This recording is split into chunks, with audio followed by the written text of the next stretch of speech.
guys and ghouls, and welcome to another episode of Fright Mic. I'm Liz. I'm Sam. And today we are continuing our Sinister Senses month. We're talking about 2018's A Quiet Place. I love that. Featuring our boy John Krasinski. So fine. Featuring and directed by John Krasinski. Is this his directorial debut? I don't know. I think so. I think so.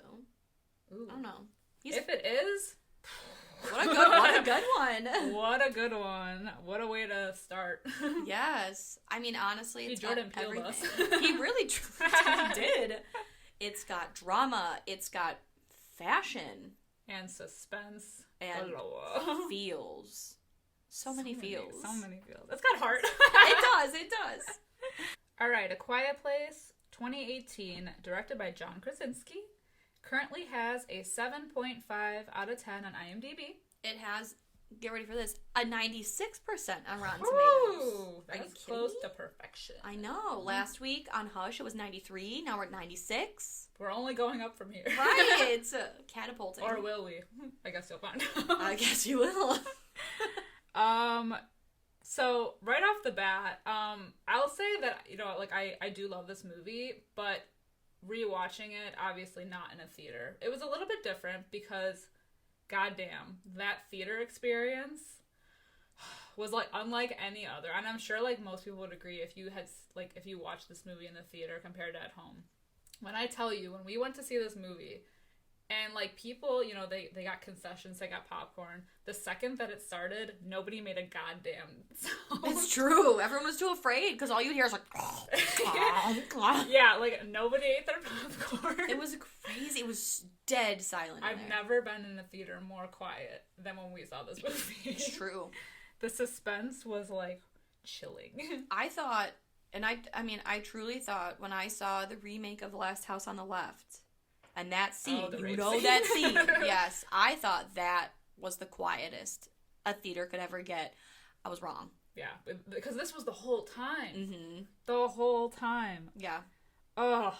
It's a really... I'm so glad that we saw it in the theater. Yeah. I feel really bad for people that didn't get to. I know. Because it's a different experience. It truly is, yeah. I mean, it's still a good movie, but it's just... It's not the same. Because when it's so quiet for so long... that by the time that there is sound, it's so deafening. Truly. And we saw it in, the ultra screens. The IMAX, right. big-ass screens, surround sound, Yes, Dolby Atmos in your face. The seats vibrate. Yes, so, the sound was really loud, and the silence was really quiet. It's deafening, Yeah. It was very cool. And the other thing that makes this movie so good is they take the time to kind of do the family setup so you know the characters. I mean, you can only do so much with no dialogue. Right. But you kind of get their dynamic. And the coolest thing I think is, because we're starting off and it's already instead of how zombie movies, sometimes you'll get to the beginning of the disaster or whatever. This has already been going on. We start off at day 89 of this disaster. So they already kind of have a system set in place, and we get to see every detail of their system. You know what I mean? All the careful planning. They line their pathways with sand so that they don't make any noise and everything. Even their games, they play with felt pieces. Yeah, how they are able to cook food and how they live without making noise. Right. I thought it was even interesting. Did you notice when they were eating, they use lettuce instead of plates? Right. Crazy. Yeah. The little details like that. That's survivor mentality. Mm-hmm. Okay? This is what winners do. This is why I would would not. They done that. Yes. But like I said, we do start off it's day 89 of this, I guess, alien invasion. These creatures have invaded, and they hunt by sound. Mm-hmm. Yeah. So auditory predators. Yes. So if you make a noise, you did. Unfortunately. And I'm so loud, literally sitting here recording this, my chair's I can't. But, yeah, so we see right away this little cute little family. The Abbotts on their way to the, convenience store. In town. A Walgreens. They're scavenging for supplies and medicine. Yeah. It's, the family is, Evelyn is the mom. Lee's the dad. Marcus is, like, the eldest son. You got Reagan, the daughter, and you've got the little boy, Bo. And Reagan is deaf. Yes. We learn. Yeah, so, like, especially helps that, like, you can't make a noise anyway, but they all communicate via, like, sign language. Yeah. So they're, like, in this convenience store. The mother, Evelyn, she's looking for medicine because Marcus is ill. I think she finds what she's looking for. Very carefully. Yes. So carefully. Especially, with pills and everything. It's just... Like, we just see her, like, carefully picking up the bottle, and we're like... Right. Mama's breathing, like... So, they go, and the little boy, Bo, he finds, like, a toy rocket that, it's one of those where it, like, lights up and makes noise, and Reagan is kind of like, no, you can't have that, because it makes the noise. Too loud. Right. But then they're like, oh, it's getting dark, we should leave. And Reagan takes the toy for Bo anyway. Yeah. They did take the batteries out, but I think, like, he grabs the batteries at the last second. They don't notice. So they're walking back, and they're on the bridge, and he ends up putting the batteries back into the toy, and oh, goddamn. It's so loud. This is the first, like, noise that we hear, and it's so loud. And I think I had heard that because, the movie is mostly, like, quiet, that they actually did amplify the noise so that it, it does sound jarring. Like extra loud and jarring, and it causes that panic. Yeah. And oh god, they're all walking back, and why you would have the youngest son all the way in the back, I don't know. Right. It makes no sense. But the toy goes off, and John Krasinski's character Lee just, like, turns around, the look on his face when he knows that it's the doom. It's over. It's over. He books it and is running for his son. He sees the creature going for him, and he does not make it, and that's like the cold open of this movie. Yeah. It's, oh my god, it is not happy. Yeah. It's not happy, and we're, 8 minutes in? Yeah. 10 minutes in. So, rest in peace, Bo. That was traumatizing. He was such a cute little boy, too. Yes. I feel like between this movie and Hereditary, because they came out the same year? Yeah, I think so. Yes. What is it with, like, killing kids in, like, horrific fashion? There are no rules anymore. Right. Fuck. Jesus. So that was day 89. We cut to day 472. So some time has passed. Yeah, just a few days. We're on the family farm. Lee is in the basement. He's got, like, a full Charlie Kelly string setup of, like, what are they? It's like our exposition shots. Yeah. Of, like, telling you what's going on and where we are in this invasion without actually saying it. Right. The newspaper clippings, his little whiteboard with the, like, like, the clues as to how to defeat them and everything. Right. It's sound. Yeah. And this is when we get to see, like, how they've adapted to this like, new life that they have with, like, cameras everywhere, that all over their property. It's a whole ass security system. Yeah, and they have, like, an old school radio that they're trying to use. They, like, try to communicate to find other survivors near the area. Yeah. Which we do see that there are others, because they have this, like, silo, and at the top of the silo, they, like, light fires every night. And we see, like, off in the distance, there's other people kind of doing something similar. So it's, like, kind of like a... We're still here. Okay? Yeah, y'all good? Just checking in. So Evelyn is in the cellar because she's prepping for a baby. Why?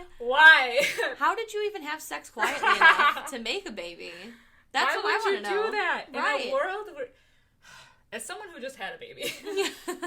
In a world where you can't have any noise, or it means your ultimate demise, why would you even consider having a baby?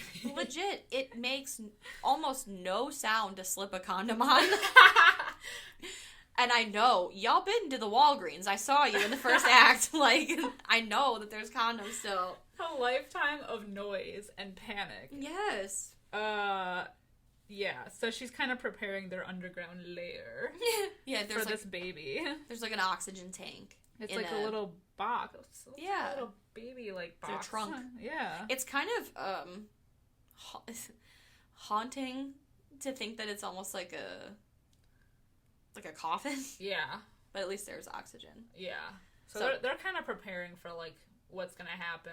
I don't know how they were gonna go beyond that at that point, but yeah, that's just how they're doing things. And the kids are homeschooled, obviously, and you know, like we see, like you said earlier, like the board games, they don't have like pieces because obviously those would make noise. And yeah, so there's like we see them kind of after dinner one night eating. The kids are playing the game, and that's like I think it's the shot in the trailer where they knock over the lantern on accident and it makes a noise, and like Lee is like quick to just douse the fire immediately. And that's when we get the like, oh my god, like the shots where he's like waiting to hear if anything is creeping. It's really intense. It's really tense. They're like listening and like huddled and quiet, and it all leads to like a kind of funny scene where like they hear a noise on the roof and then they see like, oh, it's just a stupid ass raccoon. Yeah. But Lee, it's like so heartbreaking. Like, oh, I know. Lee is working on a hearing aid for Reagan because he wants her to be able to hear, and she like signs to him like it doesn't work, it never works, and he like slips it in her hand, and it's just like this is so devastating. It's always unsuccessful every time.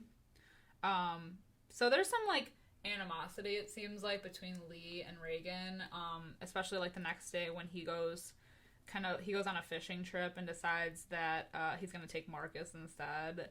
And that's like the scene where they go by the river, which is like this like raging river, and it's so loud, and he kind of explains to Marcus like, oh, well, as long as you're in an area where there's a lot of noise, you know, they're not going to be able to get you because, you know, they can't hear. So and this is like our first line of dialogue because he actually starts talking.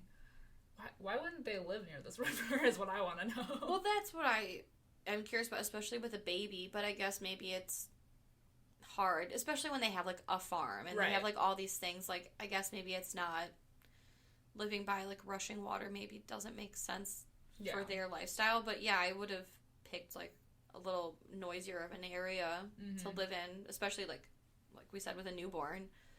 But yeah, he basically explains like, oh, as long as there's a bigger noise, little noises are okay. Yeah. And it's like so heartbreaking because, you know, they talk about basically Marcus asks his dad if he blames Reagan for Beau's death, and he's like, oh god, no. He's like, oh, I love her. And, you know, he's like, I don't blame anyone. And Marcus is like, well, you need to tell her that. And it's like so heartbreaking. Ugh. Oh my god, just for like everyone involved. I know. It's just so bad because it's like two parents just trying their best, and like of course like Reagan, she looks like she is like either like a tween or like in her teens, you know, so she's like going through like a rebellious phase, unfortunately during like a fucking crisis. Yeah, like the worst crisis ever. Yes, like not even a crisis, like literally the world ending. Right. But I don't know why, it's just like so fucking sad. Yeah. And because Marcus is kind of like, I mean, not kind of, he really is like afraid of everything, and it's Reagan that really wanted to go with her dad. She gets like upset and storms off and does her own thing, and you see like it kind of looks like she's running away from home, like she's packing a bag and there's something that's wrapped up that we don't see right away, and she walks off of the farm to where there's like a memorial at the bridge for Beau, and the item that she unwraps is the rocket. And she cuts the I know, and she cuts the wires essentially so that way the lights are on but the sound doesn't work. It's so fucking sad.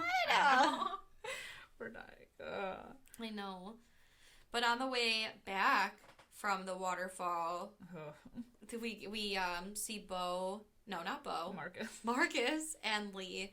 They run into an old man.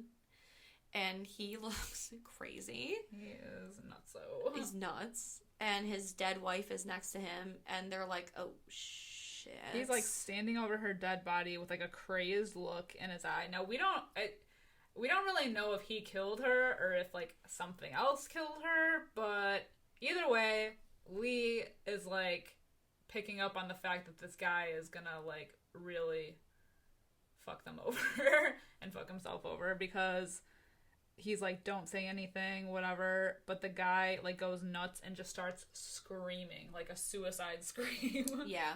And it's like Lee grabs Marcus and runs, and they like kind of like hide, and you just see like the alien just takes the old man out. Yee. Yikes. So that's suicide, I think. Yeah. Oh yeah, definitely. I would call it suicide, yeah. Back at home, Evelyn is kind of doing chores, and yikes. She is pulling something up. Something gets caught on the stairs. We see it's a nail that gets pulled up. Let me tell you, when we were in the theater and we saw this, I was like, oh god, that is going to come into play later on, and that's all I could think about. Of course. And that nail is the true villain of this movie. Amen. Oh my god, yeah, and especially like the lingering shot. I feel like it lingered for like half an hour. It was like, here's the nail. Because you know that is going to be something that fucks somebody over later, and it does, because she heads upstairs. All of a sudden, her water breaks, so she's going to go back to the basement to flip on their little warning lights that they have strung up all along their farm, like their land. Now, so she's walking back down, and she steps right on that nail. And she was like carrying frames too. So of course, like, she somehow, because she's a strong ass bitch, doesn't scream, but like drops the frames, and that's the noise that draws them. Oh my god, that scene, I can feel it. She pries her foot off. Ugh. I will never forget, there was one time when I was little, and I don't know where this came from, but it was a giant, thick-ass nail, and it was bent, like, on an angle, and I stepped on it, and not only did it go through my foot, but it, like, angled in, so when I tried to pull it straight out, it was catching because of the angle. God. I couldn't walk right for, like, a week. Oh my god. So I fucking felt that. Hopefully you got some shots after that. No. No, I'm still here today, though. It's a miracle. That immunity, baby. So yeah, she's a strong ass woman. Yeah, because she manages to flip the lights on, so everything flips red. And she kind of distracts the alien and gets upstairs. Yeah, she uses a timer to do it. Like, how brilliant! Timer. Yes. Yeah. She sets a timer off, so when it goes off, it's like attacking over there, so she can run upstairs. Right. And so she gets upstairs, and then Lee and Marcus return. They see all the red lights, and Lee's like, Marcus, you gotta help your mom out. You gotta go create a distraction, because he knows that it's go time. Mm-hmm. The baby is coming, and they have like a whole plan to like shoot off fireworks as a noise distraction for her to be able to give birth. Exactly. And I think I brought this up to you the other day. I think it's really interesting that the code word that they use is rocket for the fireworks, which is interesting because what killed Bo in the beginning of the movie was a toy rocket, and what's going to save the newborn baby's life is they called it rockets. Aww, so it's like, it's an homage. Yes. Yes. I thought it was cute. I don't know if they did it on purpose or not, but I noticed. So Evelyn goes upstairs. She goes over to the tub, and we see, it's like, I think it's on the poster, the shot of her in the tub and like the creature in the background, because she's trying to be as quiet as possible while trying to get this baby and like having contractions, and like the thing is like hunting her, and she's just like sinking lower into the tub, just like, huh. And this is what makes this woman a bad bitch. Yes, truly a superhuman, because how do you like give this woman an Oscar? For real, give her uterus an Oscar. I cannot believe that she is quiet through all these contractions and through the labor and the crowning and the blood and everything. Are you kidding me? And just in the nick of time, they launch off the fireworks, and she is screaming bloody murder, having this baby without drugs, which crazy. She does it all by herself. She truly is like a Wonder Woman. But all is well. The aliens are distracted by the fireworks. Lee comes up the stairs, sees the bloody bathtub. Yeah, and he's like, oh shit. Like, he's distraught, thinking that he's just lost his wife and their unborn child. But nope, just kidding. You see her hand, very Titanic style. On the shower door? Yes, on the shower door, because they were in there.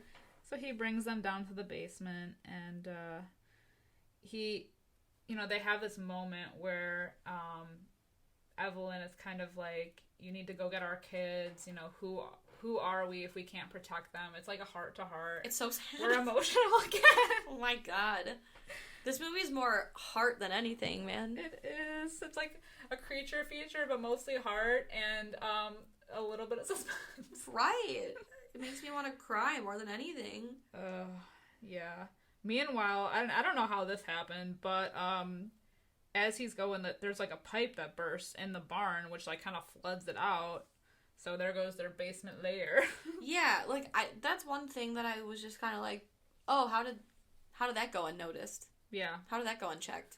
I don't know how that happened, but it did. And we kind of see Reagan is walking back from the cornfield and is unknowingly, obviously because she's deaf, is approached by one of the aliens. But her hearing device, it's like it kind of sets off like this, almost like a really high-pitched noise that causes the alien to like kind of scurry away. Yeah. It like freaks out. Yeah. And so she like narrowly avoided death there. But it hurts her ear though because it's so high pitched. Yeah. But I'm sure because it's like right in there too. It's like right in her ear. But she sees the light because on the way back from setting off the fireworks, Marcus, he gets spooked and he runs right into like a tractor wheel and knocks himself out. And so Reagan sees the light from his flashlight. And, that's when the thing goes off, right? Right. Okay. And then, like, the kids go off to the silo to wait for Lee. Yes, because I think that's what Evelyn says, too, and they're having the heart-to-heart, like, oh my god, where are our kids? Like, well, he knows to wait for you, right? Mm-hmm. So, everyone's kind of like, they're in the general vicinity of each other, but they're all, like, separated. Right. Yeah. And they get to the top of the silo to wait for Lee, but they end up, like, the creatures end up hearing them and they like kind of go for them because they end up falling through it and like almost drowning in the corn. Yeah, which is like such an intense scene. Yeah. Because basically, and it's like it's sad too because they're waiting and Reagan tells Marcus like that, she's like, let's just go, and he's like, no, he'll come for us, and she's like, no, he'll come for you. Oh. Like, oh god, it's so sad, especially because she doesn't know like his dad or like their dad. Talk. Yeah. But then Marcus falls in because the like metal piece roof. Yeah, from the silo caves in. She badass sister dives right down in there with him to save him. So like he pulls her up on, or she pulls him up on that like metal siding, and then she starts to sink. But he pulls her out too, so like all is well. But then because they're causing such a ruckus, an alien comes in and jumps down in there with them and is like attacking them. But they're using that like metal siding thing to hold them off. And then her like hearing device, it malfunctions again and sets off that like high frequency pitch. Mm-hmm. And it just fucking Pillsbury Doughboy, like, Kool-Aid right Man, right? Like, why did I say Pillsbury Doughboy? Like, Kool-Aid Man's right out the side of that silo. Yeah. And they're able to, like, get out. Yes. Meanwhile, the basement has flooded, and now the alien is down there with Evelyn and the baby. But, fortunately, I guess, is when the alien gets distracted because of the noise from the silo. Yeah. But it's, like, really cool, too, because, like, another alien comes. So, like, she's able to, like... this scene where, like, the alien sneaks under the water, and she's watching because the baby's in the box. Trunk, but the lid's open. Right. And it's starting to make those, like, little cooey noises, And so she, like, goes to reach for the baby, and as she does, the alien pops up from the water right in front of the trunk. It's right like the there. movie Alien. Yes, exactly. That's all I could think of. I was waiting for the little mouth to, like, reach out. Little mouth to get that little baby. Oh, no. But she's really smart, too, because she knows that, like, if a bigger noise is around, little noises don't matter. And with the baby making those little noises, there's, like, an area in the basement where it's almost kind of like a waterfall is created. Yeah. And she backs up into it. And it's, like, right there. I'm like... Yeah. Oh, God. It's like the poster for Alien vs. Predator. Literally. It's, like, face to face. Or Freddy vs. Jason. But luckily the noise draws him away. Yes. Thank goodness. But we are... I mean, like, we saw the kid in the beginning die, so, like, all bets are off for everybody else. Exactly. Like, no one is safe. Yeah. But so with the kids, the implant noise is what drives them away. When the kids come out, Lee runs up to them and, like, hugs them both and is like, oh my God, like, you know, basically is, like, happy that his kids are alive. And, he basically, that's when he tells him to, like, go to the truck, right? Yeah, because they hear the monsters nearby. The kids go and hide in the truck, and Lee, he tries to fight it, kind of. Like, he grabs an axe. Yeah. Unfortunately, like, he's trying to fight it. He's realizing that it's, you know, like, Marcus calls out to him, and the alien starts going after the kids. And, but Reagan, because the noise was, like, you know, it's, like, really harsh for her, she ends up turning it off, not realizing what she did, so making them more vulnerable than, you know, they could have been if she had just left it on. So it puts them in danger. And so the alien is attacking the kids in the truck. Lee is watching, and this is another sad, heartbreaking, probably one of the more sad moments of this movie, other than the beginning. He realizes that he has to cause a distraction to get it away from his kids, so he decides to sacrifice himself, but not before he, you know, because he makes eye contact directly with Reagan, and he signs to her that he's always loved her, and, you know, it's so sad. He says, I love you, and then her eyes are like, you know, it's like sad, and then he says, I have always loved you, and it's like, I'm sobbing right now. Literally, watching it again, I was like, I can't do Literally this. cannot. So fucking sad. Because, like, he's injured anyway, you know, and he loves his kids, and, like, especially after that heart-to-heart where she's like, you have to protect our children. Like, who are we without our children? And he's just such a good man. And he's just it's so sad. I know. You're gonna hear me ugly crying over that. For real. So he screams to draw the monster away. I feel like he should have tried throwing the axe first. I agree. Against, like, that building, and then he could have, like, then it would have been away from them. He could have grabbed the kids, and, like, they could have hid. I don't know. Yeah. I would try to do some, like, Lord of the Rings shit. You know, I'll take you out with me. Right. But, oh, goddamn. So they see him. We don't see him die, but they see him die. I don't think Marcus does, because, right, he puts the truck in neutral. Right, and that's when they, like, scoot on down the hill in the truck, but... They scoot on out, down to safety, where their mama is at. Yeah, so they make it back to the house. They kind of run back down to their other basement in the house. And they're kind of, like, barricading themselves inside and preparing for the worst. Because when they make it down there, Reagan sees how, like, it's working with, like, the audio of her hearing device, like the high frequency. Yeah, and she's like, it's kind of one of those things where, like, posthumously she sees, like, all of the work her dad has done, because very early on in the film she's, like, fucking around in the barn, and, like, it's really cool because they have marked on the floor all the panels that you can walk on that don't make noise, and she goes to go into the basement where all of his stuff is, and he stops her and says, no, don't go down there. Yeah. And so she now sees all the work. Right, she sees all the work and, like, the hearing aids that he's tried, and it's so fucking sad. But she sees, like, oh, it's noise, you know, it's like, or it's sound, and it, like, triggers the idea in her, like, oh, this sound is irritating to them. So, like, sound is what draws them, but sound is also what can destroy them. Right. And she takes her hearing aid and she puts it up to, like, a microphone. To amplify. Exactly. And it just, like, fucks his shit up.